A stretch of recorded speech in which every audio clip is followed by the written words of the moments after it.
अस्सलामुअलैकुम, welcome to the show. नाजरीन, हमारे साथ आज एक ऐसी शख्सियत मौजूद है जो कि ना सिर्फ नेशनल बैडमिंटन चैम्पियन है बल्कि इंटरनेशनली भी बहुत सी कामयाबियां अपने नाम कर चुकी हैं, मिस माहूर शहजाद। आइए उनसे जानते हैं कि उनका ये सफ़र कैसा जा रहा है। अस्सलाम वालेकुम। वालेकुम अस्सलाम। कैसी हैं आप? मैं ठीक, आप कैसी हैं? मैं बिल्कुल ठीक। माहूर, ये बताइएगा कि बैडमिंटन में कैसे आई? मेरे जो पापा हैं उन्होंने जूनियर लेवल तक बैडमिंटन खेला, तो उन्होंने सोचा हुआ था कि मैं अपनी बेटियों को बैडमिंटन खिलाऊँगा। तो शुरू से ही जब हम लोग 6-7 इयर्स के थे तो हम लोग पापा के साथ एक्सरसाइज करते थे। फिर 12 इयर्स की जब मैं हुई तो पापा ने सनसेट क्लब में मेंबरशिप ली। वहाँ पे सुबह में पापा मुझे और मेरी बड़ी बहन को कोचिंग कराते थे और शाम में जो वहाँ पे कोच होते थे अनवर सईद, उनसे हम लोग खेलते थे। उसके बाद जब मैं 13 इयर्स की हुई तो first time junior national badminton championship में पार्टिसिपेट किया और 13 इयर्स में मैं अंडर 19 नेशनल चैम्पियन बन गई थी। और मेरा जो फाइनल्स था वो मेरी बड़ी बहन के साथ था और किसी ने एक्सपेक्ट नहीं किया था कि छोटी बहन बड़ी बहन को हरा देगी। तो अनएक्सपेक्टेडली मैंने अपनी बड़ी बहन को हराया और मैं जूनियर नेशनल चैम्पियन बन गई एट द एज ऑफ 13। तो ये काफ़ी खुशी की बात थी मेरे पेरेंट्स के लिए भी और जो भी फेडरेशन के लोग थे उन सब के लिए कि इतनी छोटी उम्र में जब ये कर सकती है तो ये पाकिस्तान के लिए इंटरनेशनल लेवल पे भी कुछ कर सकती है। ठीक है, तो इंटरनेशनल लेवल पे जब आपने किया तो तब आपकी किस तरह का सिनेरियो था? जब मैं 13 इयर्स की थी तो ये अचीवमेंट ली थी। उसके बाद 16 इयर्स में एशियन गेम्स 2014 के ट्रायल्स हुए थे, उसमें मैं सेलेक्ट होकर मैंने पाकिस्तान को एशियन गेम्स 2014 में रिप्रेजेंट किया।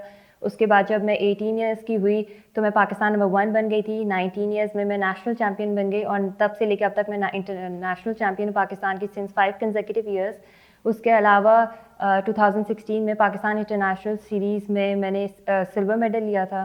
पाकिस्तान इंटरनेशनल सीरीज़ 2017 में मैंने गोल्ड मेडल लिया। फिर Nepal international corporate badminton tournament 2018 में मैंने गोल्ड मेडल लिया। 2019 में होने वाले बल्गारिया इंटरनेशनल टूर्नामेंट में मैंने पाकिस्तान के लिए ब्रॉन्ज मेडल लिया। पाकिस्तान इंटरनेशनल सीरीज़ 2019 में मैंने गोल्ड मेडल लिया और फिर 2019 में जो साउथ एशियन गेम्स थे उसमें टीम वुमेन में ब्रॉन्ज मेडल लिया। उसके बाद 2020 में होने वाले युगांडा इंटरनेशनल टूर्नामेंट में मैंने ब्रॉन्ज मेडल लिया and then Kenya international tournament 2020 में मैंने सिल्वर मेडल लिया। माशाल्लाह माहूर, आप जिस भी लेवल पर गई आपने जो है वो कामयाबी समेटी और उसको जो है वो हाईलाइट भी किया गया। तो ये बताइएगा कि क्या मुश्किलात पेश आई थी जब आपने जो है ये सारा आप तय कर रही थी, तो उस दौरान क्या मुश्किलात पेश आई थी? जो सबसे ज़्यादा बड़ी मुश्किल मुझे पेश आई है कि कराची में वहाँ पे प्रॉपर बैडमिंटन फैसिलिटीज़ नहीं है। गवर्नमेंट की तो बिल्कुल भी नहीं है, तो आपको जो प्राइवेट क्लब्स हैं वहाँ पे खेलना पड़ता है। तो जैसे कि मैं ट्रेनिंग सनसेट क्लब और क्रीक क्लब में कर रही थी और वहाँ पे ये इशू होता है क्योंकि बाकी मेंबर्स ने भी खेलना होता है, तो आपको इतना ज़्यादा खेलने को नहीं मिलता। तो अगर मैक्सिमम अगर मुझे खेलने को मिलता है वो सिर्फ 2 आवर्स है और अगर देखा जाए तो इंटरनेशनल प्लेयर्स तो 6 to 7 आवर्स ट्रेनिंग करते हैं। तो मुझे सुबह में मैंने 2 घंटे खेल लिया, शाम में 2 घंटे खेल लिया, उसके बाद जो है मुझे फ़िज़िकल फ़िटनेस करनी पड़ती है। और उसके अलावा एक ये भी इशू जो मुझे रहा है कि कराची में अच्छे कोचेस बहुत कम है। मतलब मुश्किल से 1 ही 2 अच्छे कोचेस होंगे और वो भी काफ़ी मतलब लिमिटेड टाइम देते हैं। तो कराची में किसी अच्छे कोच को ढूँढना और अच्छी कोर्ट फैसिलिटी को ढूँढना काफ़ी मुश्किल काम है। तो यही था कि मैं अपने पापा के साथ मिलकर हम लोग खुद ही डिसाइड करते थे कि मैंने क्या-क्या ट्रेनिंग करनी है।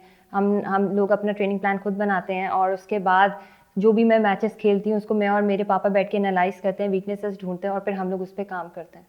ठीक है, मतलब आपके फ़ादर ने आपको बहुत ज़्यादा सपोर्ट किया। मुश्किलात तो रही लेकिन आपके फ़ादर ने आपको उसके अंदर बहुत ज़्यादा सपोर्ट किया। अपनी एजुकेशन के बारे में बताइएगा कि तालीम कहाँ से हासिल की और अभी जो है वो आप क्या कर रही हैं? मैंने ओ लेवल्स और A levels DA public school O&A level से किया और ओ लेवल्स में मेरे ग्रेड 6 ए स्टार 2 एस थे। ए लेवल्स में मैंने 2 ए स्टार 2 एस लिए और उसके बाद फिर 2014 में मैंने IBA में एडमिशन लिया और जब मेरा IBA में एडमिशन हुआ था तो पापा ने कहा था कि IBA मत जाओ बल्कि सुफा यूनिवर्सिटी में एडमिशन ले लो क्योंकि IBA की काफ़ी स्ट्रिक्ट अटेंडेंस पॉलिसी होते हैं और तुम्हारे टूर्स होंगे, टूर्नामेंट्स होंगे तो वो लोग एब्सेंसेस अलाउ नहीं करेंगे।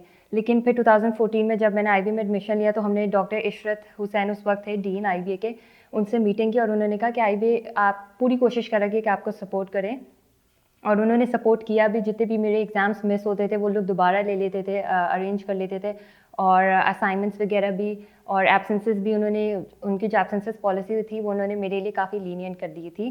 तो उसके बाद फिर मैंने 2018 में IBA से ग्रेजुएट किया और काफ़ी मुश्किल था स्पोर्ट्स और स्टडीज़ दोनों को साथ लेके चलना क्योंकि दोनों टॉप लेवल पे मैं कर रही थी।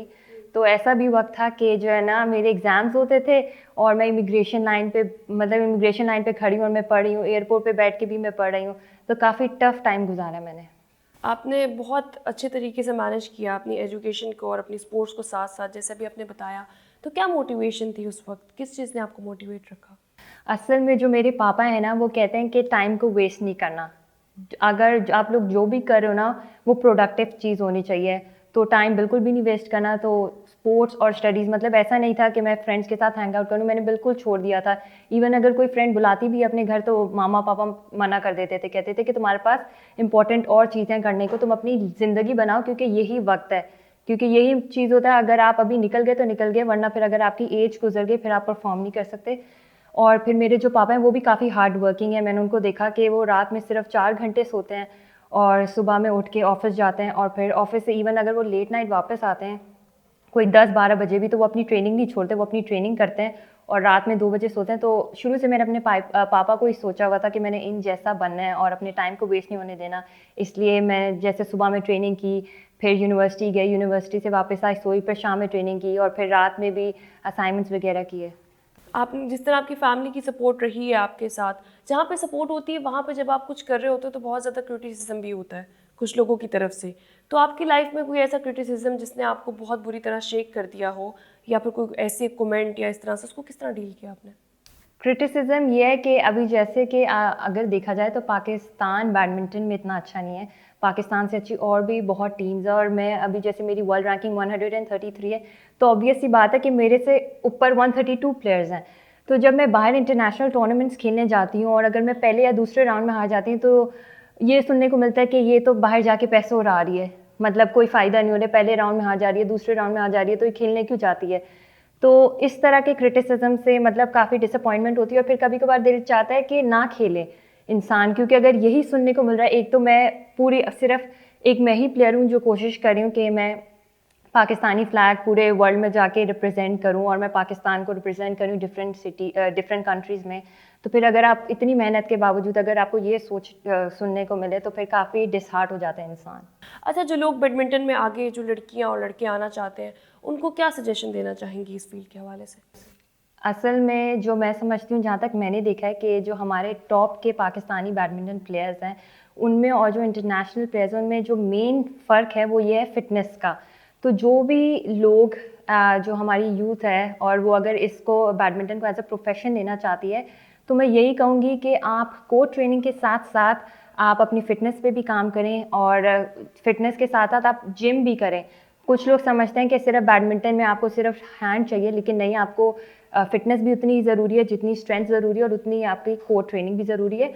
और यहाँ पे लोग समझते हैं अगर आप एक वक्त की ट्रेनिंग करें तो आप चैम्पियन बन जाएंगे। नहीं, बैडमिंटन एक बहुत ही टफ स्पोर्ट है, और तो अगर आपको बैडमिंटन में ऊपर आना है तो आपको कम से कम एक दिन में 2 ट्रेनिंग सेशंस तो लगाने चाहिए। वरना बाहर के लोग तो 3 लगाते हैं, लेकिन एटलीस्ट आपको एक दिन में 2 ट्रेनिंग सेशंस करने चाहिए। ठीक हो गया। अच्छा, अब आपकी प्रोफेशनल लाइफ से रिलेटेड बहुत सी बातें होगी, अब ज़रा पर्सनल लाइफ की तरफ आते हैं। तो शादी का क्या प्लान है आपका? शादी का तो फिलहाल कोई प्लान नहीं है। पापा ने पहले ही कह दिया था कि स्पोर्ट्स तुम्हारा एम है, और जो मैक्सिमम एज जिस तक आप परफॉर्म कर सकते हो बैडमिंटन में वर्ल्ड लेवल पे, वो 28 है। तो इसलिए अगर जो भी शादी का प्लान होगा वो फिर 28 के बाद ही, अभी तो फिलहाल कोई प्लान नहीं है। अभी कोई प्लान नहीं है, ठीक। अच्छा, हम लोग एम्पावरमेंट की बात करते हैं, वुमेन एम्पावरमेंट की बात करते हैं अक्सर, उसके बारे में क्या राय है आपकी? वुमेन एम्पावरमेंट, मुझे लगता है कि हमारे यहाँ पे जो है ना एक मिसकंसेप्शन है, और लड़कियाँ समझती हैं कि हमें ना लड़कों के मुकाबले में आकर खड़ा होना है। तो ऐसा नहीं है, लड़कों के अलग रोल्स हैं, लड़कियों के अलग रोल्स हैं। तो आप एक दूसरे के साथ कंपटीशन ना करें, वो अपनी फील्ड जो उनके काम है वो उसमें अच्छे होने की करें। और लड़कियाँ, हाँ, उनको आना चाहिए, ड्राइविंग आनी चाहिए, ये सब चीज़ें आनी चाहिए, लेकिन मैं करती हूँ मर्दों से मुकाबला नहीं करें कि अगर वो ये करें तो हम वो करें। आपको अपने लिए अपना पाथ खुद सेट करना है। तो अब जैसे कि मैं अगर बैडमिंटन में अपनी अचीवमेंट्स कर रही हूँ, तो ये भी एक तरह से वुमेन एम्पावरमेंट है कि हम लोग दिखा रहे हैं कि लड़कियां लड़कों से अच्छा परफॉर्म करें। जैसे बैडमिंटन में जो टॉप के जो प्लेयर हैं उनकी वर्ल्ड रैंकिंग 500 समथिंग होगी, और मेरी इस वक्त वर्ल्ड रैंकिंग 133 है। तो ये कि इस तरह के कम्पीट आपस में नहीं करना चाहिए, लेकिन दिखाना, मतलब आपकी जो अपनी फील्ड है उसमें आपको अच्छे से अच्छा परफॉर्म करना चाहिए। मतलब कि जिस फील्ड में आप हैं आपको उसमें अच्छा परफॉर्म करना चाहिए, बट आप ये कह रही हैं कि कंपटीशन आपको मर्दों के साथ स्पेसिफिकली नहीं करना चाहिए। मतलब हाँ, ये नहीं देखना चाहिए अगर वो ये लड़का ये काम करे, लड़का अगर रात के वक्त बाहर जा रहा है तो मैं भी जाऊंगी बाहर, मतलब इस तरह की कंपटीशन ना करें, आप अपनी लिमिट्स में ही रह के परफॉर्म करें। अब जैसे कि मैं जो बैडमिंटन खेलती हूँ मैं ट्राउज़र पहन के खेलती हूँ, अब मैं ये नहीं कहती कि लड़के शॉर्ट्स पहने तो मैं भी पहनूँ और इस तरह की। ठीक हो गया। अच्छा, किस तरह की पर्सनालिटी थी आपकी शुरू से? इंट्रोवर्ट थी या एक्सट्रोवर्ट थी या हैं, या किस तरह की पर्सनालिटी? मैं एक बहुत ही इंट्रोवर्ट पर्सन हूँ और शाय भी हूँ काफ़ी, तो मैं मतलब लोगों से खुद ही इंटरेक्ट नहीं करती। हाँ, अगर कोई आके मुझसे बात कर ले तो मैं बात कर लेती हूँ, और इसके अलावा फिर जिससे मेरी हाँ अच्छी बन जाए, दोस्ती हो जाए, फिर उससे मैं फ्री हो जाती हूँ, लेकिन मैं एक बहुत ही शाय पर्सन हूँ। ठीक हो गया, मतलब आप इंट्रोवर्ट पर्सनालिटी आपकी। अच्छा, अब किचन की बात करते हैं थोड़ी सी, तो किचन स्किल्स के बारे में क्या कहेंगी? कुकिंग और इस तरह की कोई इंटरेस्ट है या कभी कुछ किया इस तरह से? क्योंकि मेरी लाइफ शुरू से बिजी रही है स्पोर्ट्स और स्टडीज़ के साथ, सुबह ट्रेनिंग जैसे मैंने बताया, फिर स्टडीज़ एंड देन फिर ट्रेनिंग, तो कभी टाइम नहीं मिला कि मैं जाके कुकिंग करूं, तो इसलिए वो शौक भी नहीं पैदा हुआ। लेकिन हाँ, मेरे पापा कहते हैं कि खाना पकाना आना चाहिए, रोटी पकाना तो ज़रूर आनी चाहिए, तो लेकिन मुझे क्योंकि टाइम नहीं मिला तो वो मैं अपना कर नहीं सकी। लेकिन हाँ, आगे डेफिनेटली जब टाइम मिलेगा तो मैं कुकिंग ज़रूर सीखूंगी। ठीक है, मतलब अभी तक आपको कोई इंटरेस्ट डेवलप नहीं हुआ इस तरह से? नहीं, लेकिन अब ये है कि मैं रोटी बना लेती हूँ, बेशक गोल नहीं बनती लेकिन बन जाती है, खाने के लायक होती है। अच्छा, ये सब बातें तो हो गई। अब माहूर अपने आप को फ्यूचर में कहाँ देखती हैं? मेरा जो अभी फ़िलहाल एम है कि मैं पाकिस्तान को ओलंपिक्स 2021 में रिप्रेजेंट करूँ इंशाल्लाह, और उसके लिए मेरी कोशिश जारी है। अभी मेरी वर्ल्ड रैंकिंग 133 है, और ओलंपिक्स क्वालिफाई करने के लिए मुझे वर्ल्ड के टॉप 100 प्लेयर्स में आना पड़ेगा। तो अभी मेरा प्लान है कि मार्च में जो इंटरनेशनल टूर्नामेंट्स होंगे इंशाल्लाह मैं उसमें पार्टिसिपेट करूँ और अपनी वर्ल्ड रैंकिंग को इम्प्रूव करूँ। उसके अलावा जब इंशाल्लाह वो एम पूरा हो जाता है तो फिर मेरी कोशिश होगी कि मैं वर्ल्ड के टॉप 50 प्लेयर्स में आऊँ, and then I will target to be in the world top 20 players and then top 10 इंशाल्लाह।